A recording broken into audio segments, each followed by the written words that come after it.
Please stand and unite the Star Spangled Banner.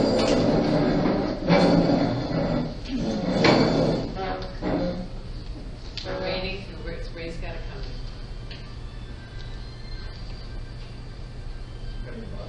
Here it comes. We can hear it.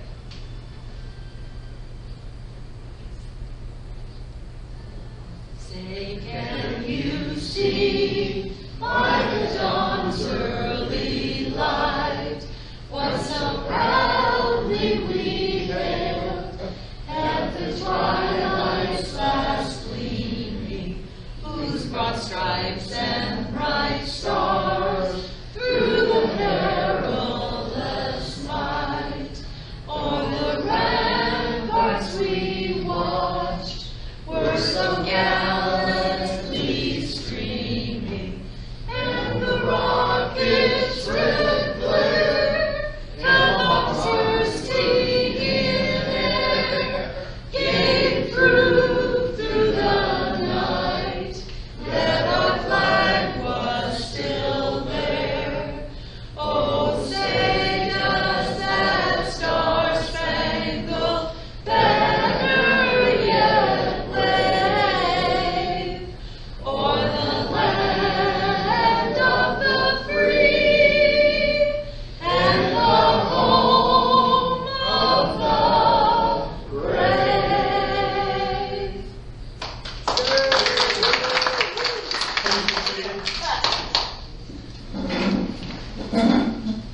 Members and guests, the purpose of this service is to honor our country's flag, to celebrate the anniversary of its birth, and to recall the achievements attained beneath its folds. It is quite appropriate that such a service should be held by the Order of the Elks, an organization that is distinctly American, intensely patriotic, and without counterpart. Esteemed leading knight, what are the fraternal aims of the benevolent and protective Order of Elks? To inculcate the principles of charity, justice, brotherly love, and fidelity, to promote the welfare and happiness of mankind, to uphold our country and its laws, and to quicken the spirit of American patriotism. Esteemed leading knight, what is the significance of the American flag? It is emblematic of the crowning virtue, which is charity. Esteemed loyal knight, what is the significance of the American flag? It is emblematic of justice for all. Esteemed lecturing knight, what is the significance of the American flag? It is a symbol of brotherly love. Lodge Esquire, what is the significance of the flag from the station of the exalted ruler? It is the symbol of fidelity. Please stand.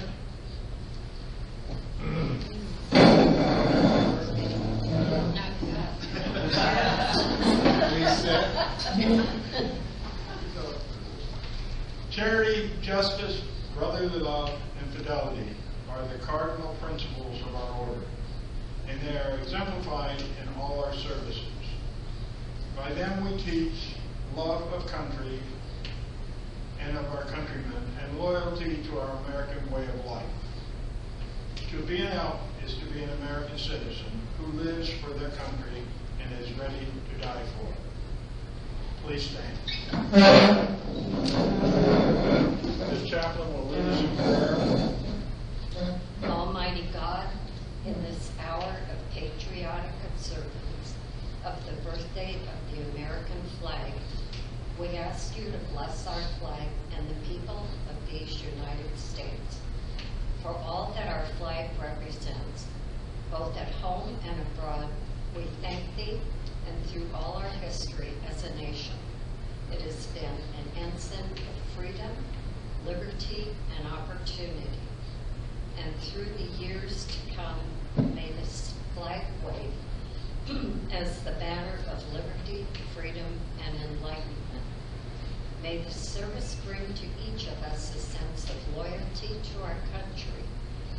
enable us to be better patriots, true citizens, and more loyal Americans, to thy glory and to the honor of this great nation. Amen. Amen. Please be seated.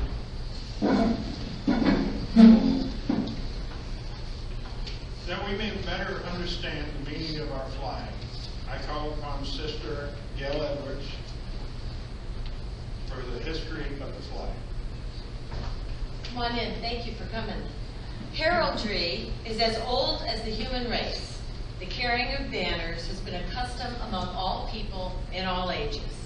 These banners usually contain some concept of the life or government of those who fashion them. The evolution of the American flag marks the progression of the government of the American people. From the founding of Jamestown in Virginia in 1607 until 1775, 160 years later, the flag of England was the flag of the peoples of America. In 1775, the pine tree flag was adopted for all colonial vessels, and this was the banner carried by the Continental forces in the Battle of Bunker Hill.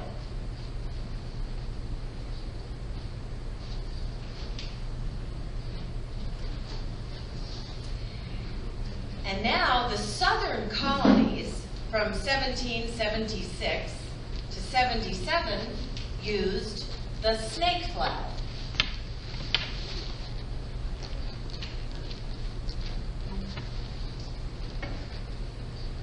In the latter part of 1775, the Continental Congress appointed a committee to consider the question of a single flag for the 13 colonies. That committee recommended a design of 13 alternate stripes of red and white, with an azure field in the upper corner bearing the Red Cross of St. George and the White Cross of St. Andrew. John Paul Jones, the senior lieutenant of the flagship Alfred, hoisted this flag to the masthead on December 3rd, 1775, and 1 month later, it was raised over the headquarters of General Washington in Cambridge, Massachusetts, in compliment, as he wrote, to the United Colonies.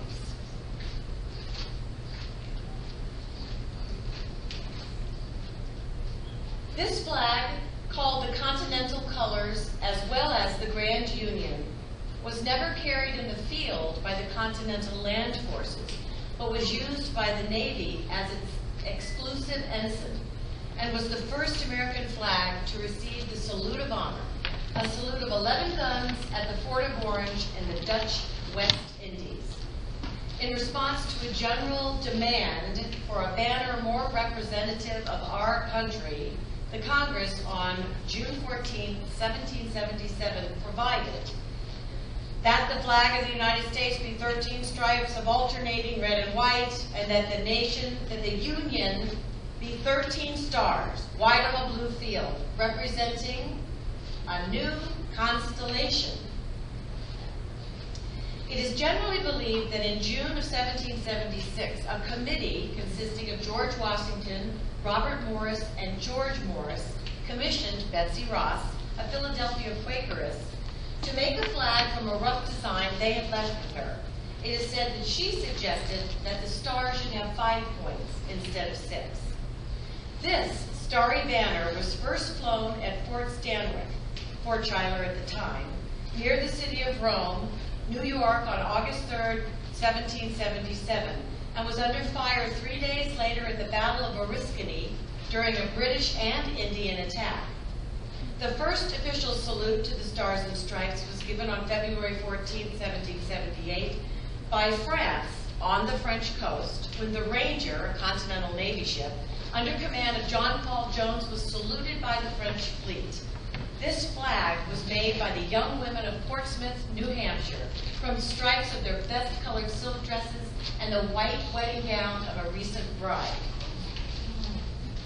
It is said that this very same Ranger's flag was flown by Jones's ship, the Bonamy Richard, in its thrilling fight by moonlight upon the high seas with the British frigate Serapis. When the Serapis struck her colors, which means they lowered their flag in surrender, the immortal flame of John Paul Jones was ensured as the intrepid defender of the youthful republic. The original 13 stars and stripes represented the original 13 colonies. In 1795, 2 additional stars and stripes were added to represent admission to the Union of Vermont and Kentucky. Under this banner of 15 stars and stripes was fought the War of 1812. It was the sight of it flying over Fort McHenry on September 14, 1814, that inspired Francis Scott Key to write what was become our national anthem, the Star-Spangled Banner. Miss Margaret Young, who cut the stars for that particular banner, was the mother of Henry Sanderson, the grand exalted ruler of the Order of Elks in 1884. The Congress in 1818 adopted a resolution that on and after July 4th, 1818, the number of stripes should be 13 and that the blue field should carry 1 star for each of the 20 states in the Union, and that a new star should be added for each state thereafter admitted. Since 1818, there has been no change in the flag design, except that 28 new stars were added before 1912. And this flag of 48 stars flew over this nation for 47 years until just before the Vietnam War. In 1959, a star was added for Alaska, our non-connected state, and a year later, Hawaii, our island state, added a 50th star. Our present flag, 50 stars and 13 stripes. It is accompanied by the POW MIA flag to recognize the plight and demise of a special group of our armed forces, those who were prisoners of war or still remain missing in action.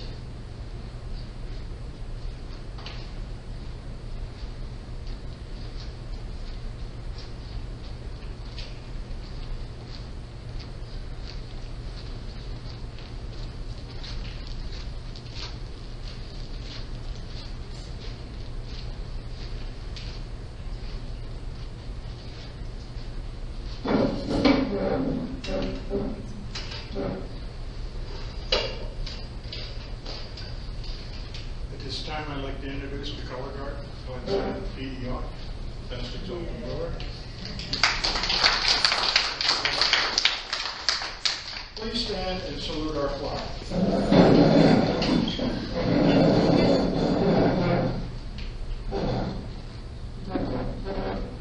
As this emblem is first in our hearts as loyal Americans, so it is close to our altar as loyal Elks.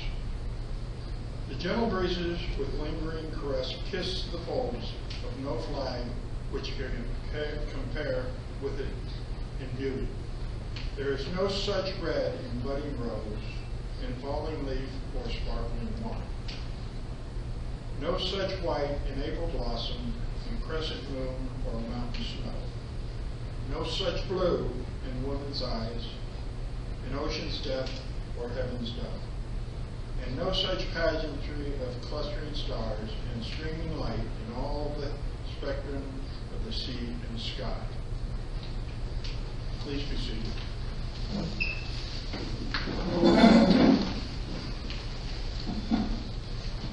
Our flag is at once a history, a declaration, and a prophecy. It represents the American nation as it was at its birth. It speaks for what it is today, and it holds the opportunity for the future to add other stars to the glorious constellation. The Benevolent and Protective Order of Elks is the first and only fraternal lodge to require formal observance of Flag Day. In July of 1908, the Grand Lodge of this order at Dallas, Texas, then assembled, providing for the annual nationwide observance of Flag Day on the 14th of June in each year by making it mandatory upon each subordinate lodge of the order. This unique distinction as the strongest promoter of Flag Day is most becoming to the Order of Elks. This order is distinctly American. Only American citizens are eligible to join it, and it has no foreign affiliations. It has linked its destiny with the destiny of our country and made this flag a symbol of self-dedication to God, the country, and to fellow men. Please stand and join in singing God Bless America. God bless America, land that I love. Stand beside her and guide her through the night with the light from above. From the mountains to the prairies, to the oceans white with foam. God bless America, my home, sweet home. God bless America, my home, sweet home. Please be seated. The Stars and Stripes, flag of the United States of America, the worldwide hope of all who, under God, would be free to live and do His will. Upon its folds is written the story of America, the epic of the mightiest and noblest. In the days when people of the old world groveled in abject homage to the heresy of the divine right of kings, a new constellation appeared in the western skies, the Stars and Stripes, symbolizing the divine right of all to life, to liberty, happiness, and peace under endowment by their Creator. To what person is given words adequate to tell the story of the building of this nation? That story is written in blood and sweat, in heroic deeds and unremitting toil, in clearing the primeval forests, in planting of vast prairies. Onward swept the nation, spanning wide rivers, leaping vast mountain ranges, leaving in its paths villages and farms, factories and cities, till at last this great nation stood astride the continent from the Atlantic to the Pacific. This is the heritage of the people of the United States. It has been repurchased by each succeeding generation and must be re-won again and again and again until the end of time, lest it too shall pass, like the ancient empires of Greece and Rome. The price of liberty is eternal vigilance. What was won at Lexington and Concord and Bunker Hill had to be repurchased at Ticonderoga and Yorktown. What John Paul Jones achieved in the War of Independence had to be repurchased by Commodore Perry on Lake Erie in the War of 1812. Admiral Dewey's victory at Manila Bay was re-won by the naval battles in the seas about the far distant islands of the Pacific in World War II.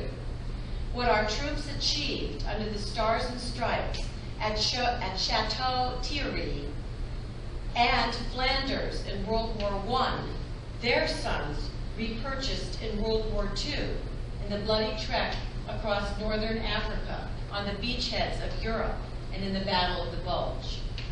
The flag our American men raised in Iwo Jima was the same flag later raised in the defense of Incheon, Pusan, and Pork Chop Hill in Korea. Then another generation under the same flag fled to stem the threat of communism in Vietnam.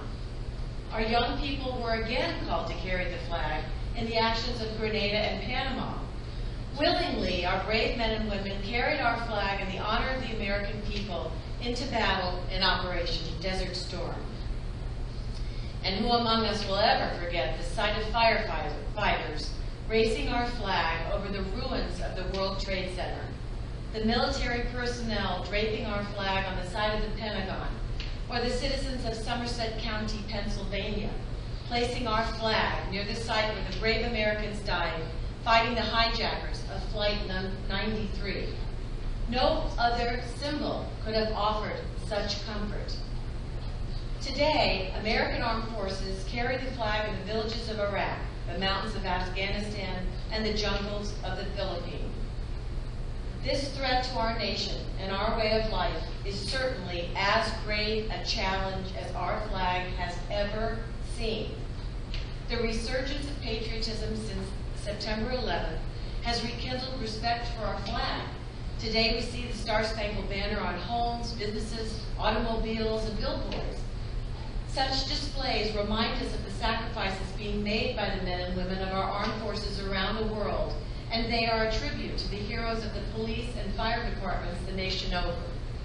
The greater significance of this flag, however, lies in its influence that it has in the hearts and minds of millions of people.